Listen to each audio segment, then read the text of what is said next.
मैं बॉम्बे कमाने के लिए गए थे। मेरे पास में कोई सहारा नहीं था। हम घर मतलब कि यहाँ से हम रवाना हो चुके थे। घटना घट चुका था तो हम सोच लिए थे वहीं कि मेरा ज़िंदगी अब ख़राब हो गया। तो मेरे अब्बा लेकर आए थे, 2 कट्ठा ज़मीन था बिक गया। अब घर बचा है, घर बिक जाएगा तो मैं रोड पे चले आएंगे। रोड पे आने के बाद में 1 रुपया हमारे पास पैसा नहीं है। अब बेलोर जाने के लिए बहुत पैसा खर्च है। डॉक्टर ने बता रहा कि जब बेलोर जाएगा तो पैसे तो लगेगा ही, लेकिन हम गरीब हैं, हम कमाने खाने वाला इंसान थे, लेकिन मेरे साथ हादसा हो चुका। सैलरी कितना था आपका? सैलरी था मेरा मतलब कि 200 रुपये, दिन भर में 400 रुपये कमाते थे। मतलब पूरे दिन में आपको दिहाड़ी में 400 रुपये मिलता था पूरे दिन में? 400 रुपये मिलता था मेरे दिन में।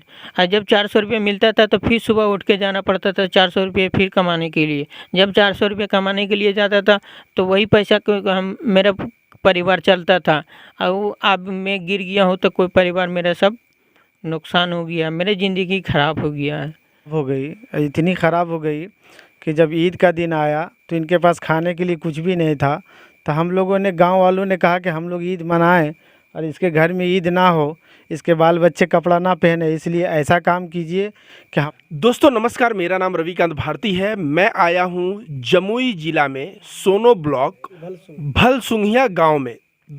दोस्तों मेरे बगल में जो शख्स यहाँ पे बैठे हुए जो दिख रहे हैं, इनका उम्र मात्र 27 वर्ष है। 5 महीने पहले इनका एक ऐसा एक्सीडेंट हुआ, वो भी नौकरी के दौरान, कि 5 महीने के अंदर इनका पूरा दुनिया बदल गया। ये जो है कार्य कर रहे थे एक बिल्डर के अंडर में, और वहाँ पे यह कार्य के दौरान जो है गिरते हैं, वहाँ एक्सीडेंट होता है और गिरने के पश्चात इनका स्पाइनल कॉर्ड टूट जाता है, रीढ़ की हड्डी टूट जाती है। और उसके पश्चात बिल्डर जो है इलाज ढंग से नहीं करवाता है। अंत में इनके पिताजी जाके मुंबई से 1 महीना बाद इनको घर लेके आते हैं। घर लेके आते हैं तो इनका पैर का नस वगैरह काम करना बंद कर दे होता है और पैर बहुत पतला हो जाता है। तो बगल में यहाँ एक डॉक्टर के पास, सोनो हॉस्पिटल जो है सोनो में एक है, वहाँ पे ले जाके इनके पिताजी इनको दिखाते हैं। तो जब उस अस्पताल में इनको दिखाते हैं इनके पिताजी, तो डॉक्टर ट्रीटमेंट करता है तो इनका पैर का स्थिति कुछ सुधरता है और पैर पहले से थोड़ा मोटा हो जाता है, नसें काम करने लगती हैं। लेकिन अभी भी डॉक्टर कह रहा है कि इनको विलौर ले जाना पड़ेगा और इनका पूरा का पूरा दोनों पैर शून्य है। उसको ये मूव नहीं कर सकते, कोई भी उंगली चाह के हिला नहीं सकते। यह पूरे दोनों पैर से एक तरह से मान लीजिए तो ये पैरालाइज है। और यह घटना 5 महीने में इनकी ज़िंदगी को पूरा समझ लीजिए, इनकी ज़िंदगी कहाँ से कहाँ थी और 5 महीने बाद आज इनकी ज़िंदगी कहाँ से कहाँ आ गई। इनके अनुसार यहाँ पे इनका 2 कट्ठा ज़मीन था, उसको बेच के भी इलाज करवा लिए, पड़ोसियों से चंदा लेके भी इलाज करवा लिए, और अभी भी एक मोटा पैसा लगेगा इनको विलौर में इलाज करने के दौरान।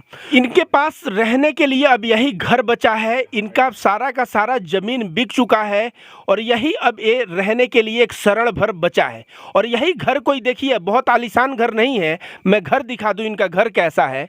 आप आ जाइए, थोड़ा ऊपर दिखा दीजिए। हाँ, आप आ जाइए, अंदर आ जाइए, अंदर आ जाइए।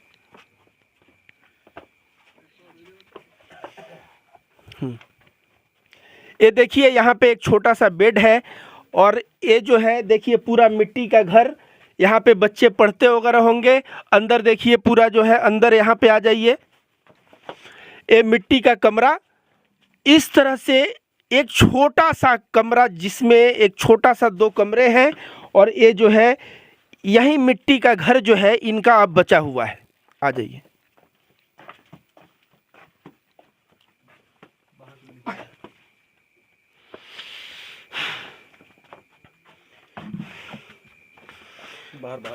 हाँ, बाहर भी ले लीजिए। ये सब घर का एंट्रेंस है।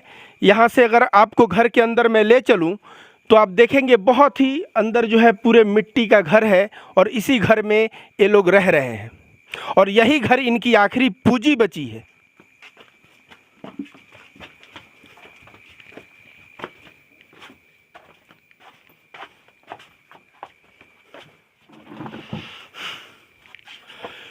आपने गरीबी का आलम देखा, और अब जो है इनका जो है खेत बिक चुका है इनके इलाज में, और इनका परिवार बहुत ही परेशान है। अब ये मकान छोटा सा है, वह मकान भी बिकने के कगार पे है। इनको विलौर ले जाने के लिए डॉक्टर बोल रहे हैं, लोकल डॉक्टर, और विलौर जाने में खर्च है, वहाँ से आप जानते हैं विलौर जाने में खर्च है। इसके वजह से ये लोग हिम्मत भी हार चुके हैं कि मैं विलौर कैसे जाऊँगा। तो दोस्तों आइए इनसे थोड़ा हम लोग बात करते हैं। आपका नाम क्या है? मोहम्मद आलम अंसारी। तो मोहम्मद आलम जी, मुंबई आप कैसे पहुंचे और क्या घटना हुआ, थोड़ा घटना लोगों को बताइए आप। मैं बॉम्बे कमाने के लिए गए थे, मेरे पास में कोई सहारा नहीं था। हम घर मतलब कि यहाँ से हम रवाना हो चुके थे। हम गए थे मतलब कि घर से परिवार चलाने के लिए। मेरे ऊपर में सब परिवार रहता था। अब मेरे ऊपर में सब परिवार रहने के कारण से हम कमाने के लिए गए, और ऊपर से कि मेरे साथ घटना घट चुका था। इस तो इनके साथ पूरा परिवार की जिम्मेदारी इनके सर है और इसलिए यह कमाने गए हुए थे मुंबई, ये कह रहे हैं, और उसके बाद यह घटना घटा। आगे बताइए। जब घटना घट चुका था तो हम सोच लिए थे वहीं कि मेरा ज़िंदगी अब ख़राब हो गया। तो मेरे अब्बा लेकर आए थे, 2 कट्ठा ज़मीन था, बिक गया। अब घर बचा है, घर बिक जाएगा तो मैं रोड पे चले आएंगे। रोड पे आने के बाद में 1 रुपया हमारे पास पैसा नहीं है। अब वेलोर जाने के लिए बहुत पैसा खर्च है, और डॉक्टर ने बता रहा कि जब वेलोर जाएगा तो पैसे तो लगेगा ही, लेकिन हम गरीब हैं, हम कमाने खाने वाला इंसान थे। लेकिन मेरे साथ हादसा हो चुका। हादसा होने के कारण हम घर पर बैठ गए हैं। मेरा माँ बाप पैसा कहीं भी खोज के ला करके दे रहा था, हमको खिला रहा पिला रहा, लेकिन बात रह गया कि डॉक्टर के इलाज के पैसे नहीं हो रहा मेरा।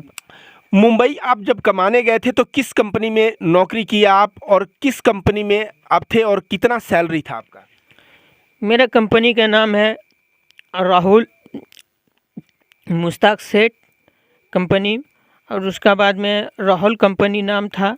सैलरी कितना था आपका? सैलरी था मेरा मतलब कि 200 रुपये, दिन भर में 400 रुपये कमाते थे। मतलब पूरे दिन में आपको दिहाड़ी में 400 रुपये मिलता था? पूरे दिन में 400 रुपये मिलता था मेरे दिन में।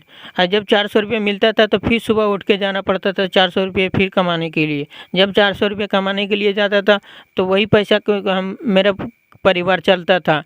और अब मैं गिर गया हूँ तो कोई परिवार मेरा सब नुकसान हो गया, मेरी ज़िंदगी ख़राब हो गया है। आप जो है वहाँ पे क्या काम करते थे, क्या काम करते थे? मैं परांची का काम करता था। मैं 22 माला पे गया था, मैं किरान कर रोपा टूट गया। रोपा टूटने के बाद मेरे सीने से पार हुआ, मेरे को झटका मारा। झटका मारने के बाद हम गिर गए, बेहोश होकर के चले गया, हॉस्पिटल लेके गया। हॉस्पिटल जाने के बाद में मेरे को 1 महीने ट्रीटमेंट किया है। 1 महीने के बाद ट्रीटमेंट नहीं किया। 1 महीने के बाद ट्रीटमेंट नहीं किया तो मेरा अब्बा गया तो मेरा बोला मेरा बच्चा हालत ख़राब हो रहा। मेरा आदमी लोग से दिया, बोला कि नहीं तेरा बच्चा यहाँ पे नहीं बचेगा, तू लेके चले जा घर। मेरे घर आने के बाद में तो 2 कट्ठा जो ज़मीन था वो तो बेच ही दिए। घर था छोटा सा तो वो भी बिक चुके हैं। बिक जाएगा तो मैं रोड पे चले आएंगे। रोड पे आने के बाद में मेरे पैसा कुछ नहीं है, मेरे पास पैसा तो 1 रुपया भी नहीं है। अब वेलोर जाने के लिए पैसा बहुत खर्च है। मेरे पाँव में कुछ तो चल नहीं पा रहे, कुछ बैठ रहे लेकिन चल नहीं पा रहे, कुछ काम ही नहीं कर रहा मेरा पैर। आपके कितने बच्चे हैं? बच्चे तो मेरे 2 है। 2 बच्चे हैं। और पीछे जो लेडी खड़ी है आपकी पत्नी है? हाँ, मेरा पत्नी है। आपका एक्सीडेंट जब हुआ तो उसके बाद इलाज के खर्चे के लिए वो बिल्डर या जहाँ जिस कंपनी में आप काम करते थे उस व्यक्ति ने आपका कहाँ तक इलाज का खर्च उठाया? जब हम गिरे थे तो गिरने के बाद मेरे को हॉस्पिटल लेके गया। हॉस्पिटल लेके जाने के बाद में बोला था कि 1 लाख रुपये पहले, वो डॉक्टर ने बोला कि पहले इसको मतलब कि सीटी स्कैन कराओ। सीटी स्कैन कराने के बाद में मेरे को सीटी स्कैन कराया तो कहीं नहीं पता चला। दूसरा बार कराया तो मेरे को मतलब पीठ का हड्डी, रीढ़ का हड्डी टूट गया। रीढ़ का हड्डी टूटा, ऑपरेशन किया। ऑपरेशन करने के बाद छोटा सा रट लगाया। रट लगाने के बाद में बोला तू भूल जाएगा, लेकिन नहीं भूल पाया। मैं 6 महीने के अंदर में डॉक्टर मतलब कि लिया था, डेट लिया था, लेकिन नहीं भूल पाया।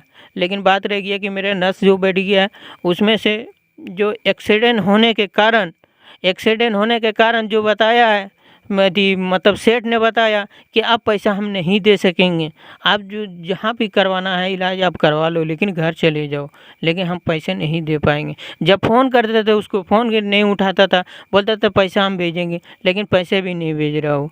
पैसा बार बार फ़ोन भी काट दे रहा। तो आप जो है यहाँ पर आए तो यहाँ पे 2 कट्ठा ज़मीन बेच के अपना इलाज कहाँ करवाए?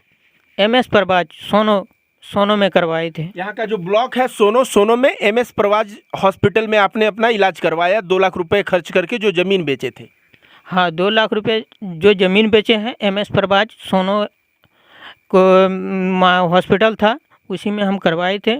तो उसी में करवाने के बाद तो मेरा जो है सो थोड़ा सा पैर में कुछ राहत आया, और बाकी पैसे नहीं था तो हम घर चले आए। आपसे मैं कहूँगा, आप इनकी पत्नी है, इनके एक्सीडेंट के बाद आपकी क्या परेशानी है, बताइए थोड़ा।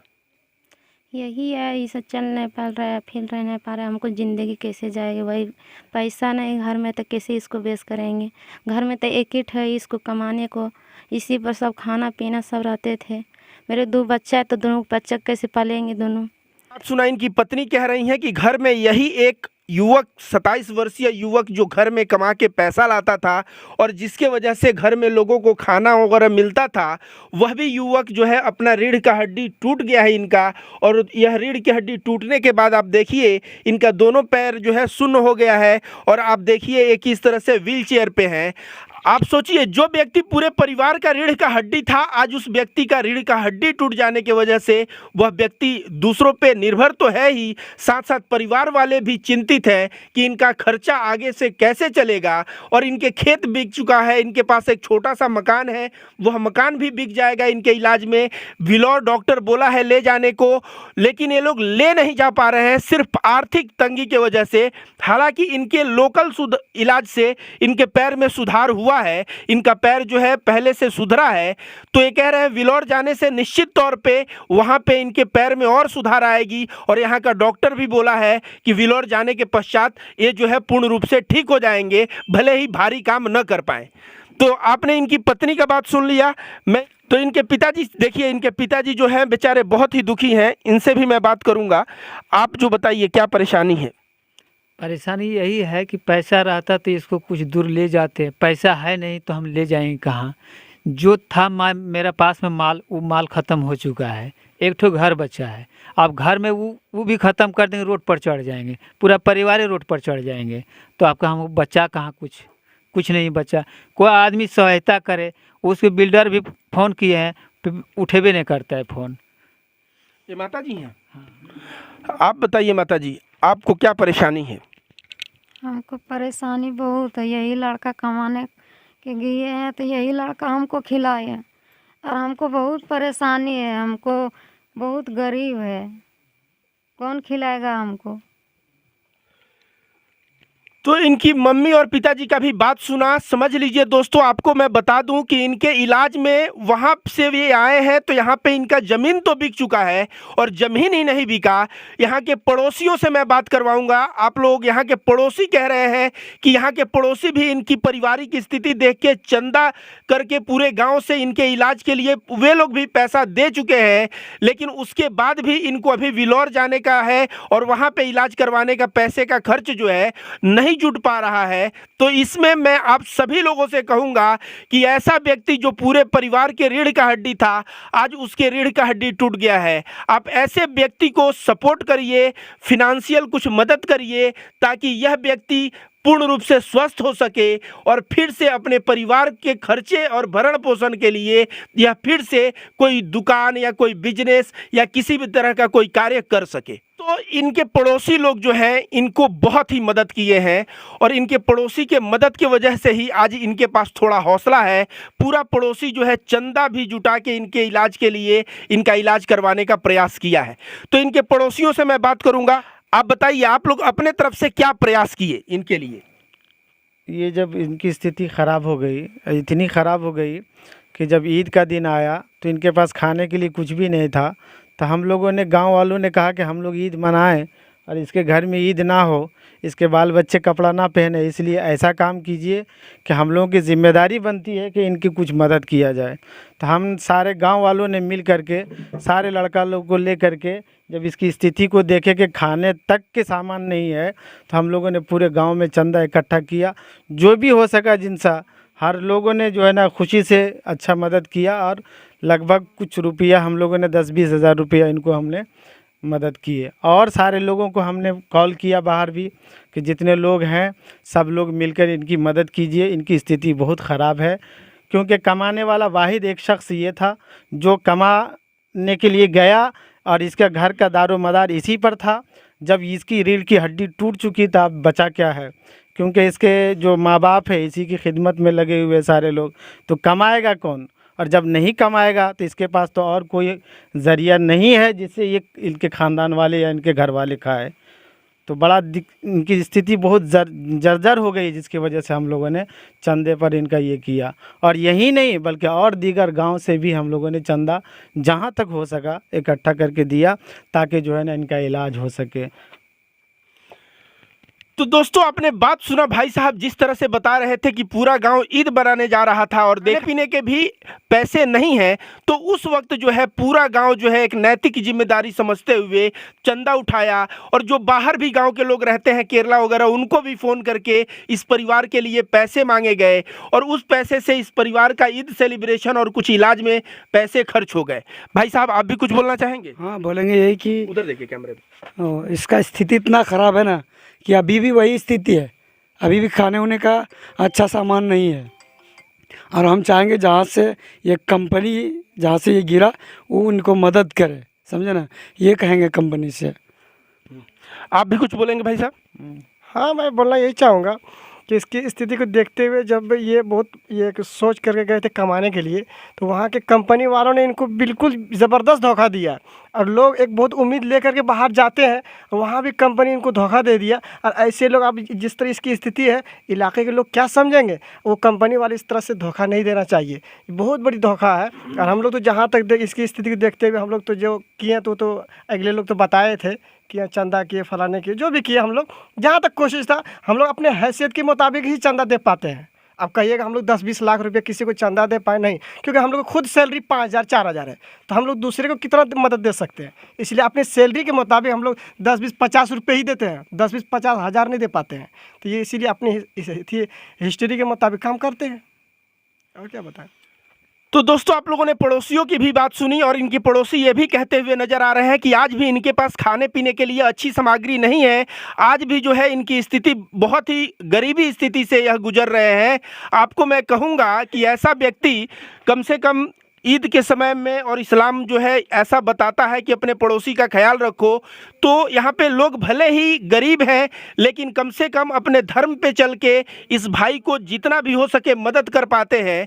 मैं आप सभी लोगों से कहूँगा कि इस भाई की इलाज के लिए, मैं आप सभी लोगों से गुहार लगाऊंगा कि इस भाई के लिए, यह भाई जो है पैसे के अभाव में इसका इलाज न हो सके, यह बात बिल्कुल नहीं होनी चाहिए। आप लोग इनका आर्थिक मदद करिए ताकि ये विलौर जाएं और विलौर जाने के पश्चात इनका इलाज हो और यह फिर से अपने पैरों पे एक बार खड़े हो पाएं। और पैर पे खड़े हो जाएंगे तो उसके बाद कोई भी दुकान या कोई भी कार्य करके अपना जीविकोपार्जन, अपने पिताजी माताजी और अपने पत्नी का और अपने बच्चों का पालन पोषण यह कर सकेंगे। मैं जमुई जिला के सोनो ब्लॉक के भलसुइया गांव में हूं। यहां पे आप अगर आ सकते हैं तो यहां पे आप आइए और आने के पश्चात जो है आप इनको कुछ फिनेंशियल मदद दीजिए। और अगर आप इनको फिनेंशियल मदद नहीं दे सकते तो फिर जो है गूगल पे, फ़ोन पे जो नंबर दिया जा रहा है उस नंबर पे पैसे भेजें ताकि वह मदद इनके तक पहुंच पाए। और आगे भी इनके स्वास्थ्य का हम लोग जानकारी देते रहेंगे कि यह विलौर गए, वहां डॉक्टर क्या बोला, कितना खर्च लगेगा, कितने में यह ठीक हो जाएंगे, यह जानकारी आप लोगों के बीच हम लोग देते रहेंगे।